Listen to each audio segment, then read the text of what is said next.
Me perguntaram qual a minha percepção sobre o caso do garotinho que estava sendo agressivo na escola, dizendo que mataria os seus pais e que gostava do diabo e que queria matar Jesus. Bem, as pessoas associam muito a demônio, né, se manifestando na criança. Eu, particularmente, prefiro começar pelo fato de por ver uma criança que está expressando um sofrimento muito forte, né? Você pode ver pelos punhos, pela forma como ela está falando, ela está pedindo socorro. Um olhar de sofrimento, um olhar de revolta.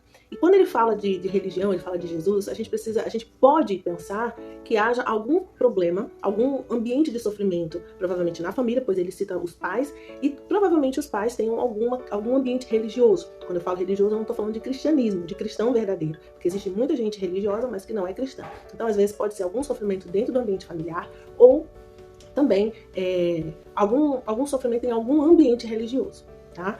Esse pode ser um ponto. Um outro ponto pode ser uma criança que negligenciada, uma criança que sofreu algum tipo de abuso, algum sofrimento. Do outro lado, também acontece muito de crianças que têm acesso a vídeos, jogos que falam sobre violência, que exploram o ocultismo, né? E a criança pode, de alguma forma, começar a ficar mais violenta, ver, né, o lado satânico como o lado bom, ter raiva de Jesus, porque entende-se que o lado de Jesus é o lado oposto ao lado de Satanás. Então hoje existe muito, né, esse tipo de conteúdo e que a criança pode ter acesso. Mas quando a gente vê assim, a revolta, a raiva, a gente precisa entender que é uma criança sofrendo ali. E a questão do demônio, né, da manifestação demoníaca, eu digo a você, não é o fato dela tentar matar Jesus, isso não quer dizer que ela está manifestando, mas há uma raiva ali, há alguma coisa, há algum objeto, né, relacionado à religião que traz revolta a essa criança. Agora, a gente sabe que o inimigo, o diabo, ele se utiliza dessas questões, são portais abertos para ele agir.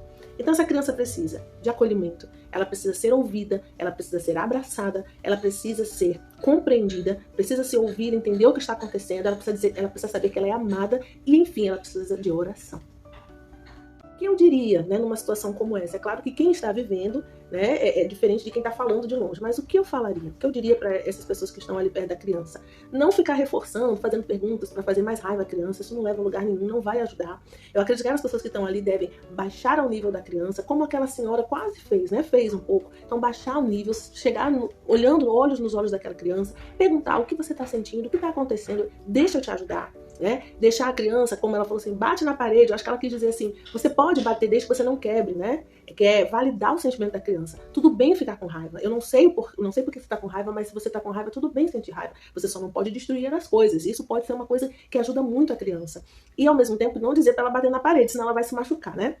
Pode se oferecer para a criança algum objeto que ela pode bater para sair aquela raiva inicial, porque ela não está em condição de falar o que ela está sentindo, qual é o problema. E depois que essa raiva puder ser acolhida, puder ser compreendida e expressada sem perigo para ela ou para qualquer outra pessoa, então ela pode se perguntar a ela o que está acontecendo. Talvez ela consiga falar, talvez não, mas ela vai entender que você está interessado nela. Se você é um cristão, talvez você fazendo isso, você pode mostrar para ela que Jesus é bom. Porque talvez ela tenha uma referência tão ruim, alguém relacionado à religião, dá a ela uma referência tão negativa de Jesus, que se você é um cristão, chega para ela e consegue ouvi-la, sem julgá-la, abraçar essa criança, talvez ela vai entender agora que Jesus é bom. Essa coisa de bota a mão na cabeça e arranca o demônio da cabeça da criança, isso não é bom, porque uma criança dessa já está sofrendo. Uma criança dessa já se sente inferior. Então, porque você não acha que uma criança feliz, uma criança que está feliz, que se ama, que se sente amada, faz isso. Então, essa criança está tentando chamar a atenção. Né? Algum sofrimento, alguma negligência, alguma violência de alguma parte está acontecendo. E se não são os pais, mas ela consegue ser dominada por um jogo, uma coisa, porque esse jogo, essa música, esse programa, esse vídeo, tá entrando num lugar, numa lacuna que ela tem e que ela não foi preenchida por quem deveria ser. Né? Pessoas que ela ama, que ela confia, que ela espera. Então, o jogo, de alguma forma, tá preenchendo essa parte, ou tentando preencher alguma necessidade que essa criança está clamando. Ela não está gritando, ela está clamando.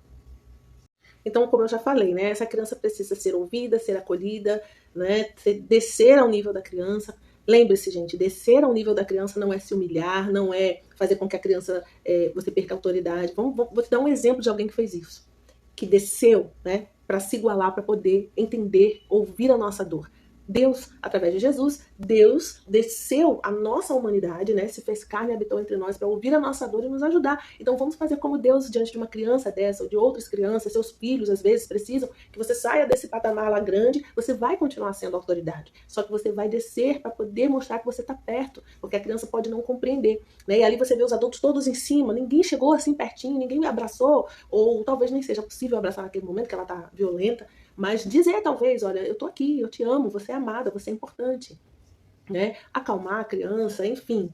O ponto mais importante é tentar compreender, né? E parar um pouco de demonizar tudo, né? O demônio, se ele vê o espaço ali aberto, que é a família, a igreja não preenche, aí ele entra, né? E a gente tem que evitar que isso aconteça. E a oração nisso tudo? A oração, ela deve estar desde o começo. Essa criança ela deve ser orada, né? Não botando a mão na cabeça e aí repreendendo para sair os demônios. Eu acho que quando você tem acesso a um sofrimento de uma criança, ela já tem que estar nas suas orações. Você já vai orando para saber como chegar até ela. Orar também para que Deus possa te iluminar, para que você saiba como falar com ela. Orar para que ela se sinta amada. Orar para que ela veja Jesus em você. Orar para que ela consiga falar daquilo que ela está sofrendo. Então, a oração ela é concomitante. Ela está ali junto com todas as ações que você fizer, né? E também é importante orar depois, procurar conhecer a família, a história dessa criança, ela tá pedindo socorro, como eu já falei, e sim, orar para que Deus livre essa criança de qualquer influência espiritual maligna, né? A oração tem que ser em todo momento. E se ela estiver, de fato, com alguma, já, né, com domínio espiritual maligno, é repreender no nome de Jesus. É declarar em nome de Jesus a libertação dessa criança, é abraçá-la, é orar, né? E isso é uma constante, mas, sobretudo, é uma criança que precisa de amor. Meu nome é Ilana Nascimento, sou psicóloga clínica e trabalho também com orientação de pais em consultório. Se quiser mais informações, entre em contato comigo através do direct ou do link que está na bio. Até a próxima.